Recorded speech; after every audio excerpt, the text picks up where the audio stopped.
Pale mtaani kuna kama mkubwa anaitwa Sijali Mnoko Kishenzi. Mnoko? Oh, nani Mnoko? Mtu mwenye roho mbaya, mweusi afu kaenda hewani. Pita security kule uone. Dada milima kule. Samani dada. Endeni basi kule natoa maelekezo tu, kwani na Petra sinasema tu. Ni Petresa oi. Asante. Unajua bijigia ambaye anatafuna yanafanana na nguo yako hapa. Unaongea vingi lakini sijajua unachomaanisha kitu gani. Kule anatoka kule anakuja huku.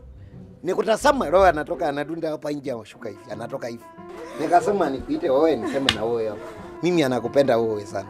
Kwa hiyo umenipenda? Ndio mimi ni kula fiu. Una hela? Hela?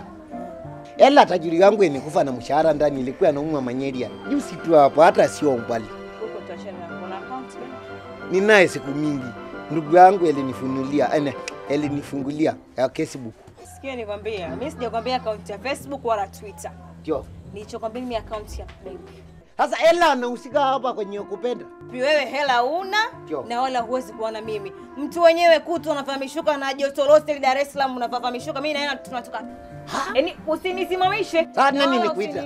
Bani milioni nikuita hapa? Ile mama nikuja peke yangu mimi chizi. Kuna mtu nimuita mtu hapo. Nikikuona unaniita. Ndio. Mimi mwenda wazimu nitakupiga na mawe. Uyo, nani nikuita hapa?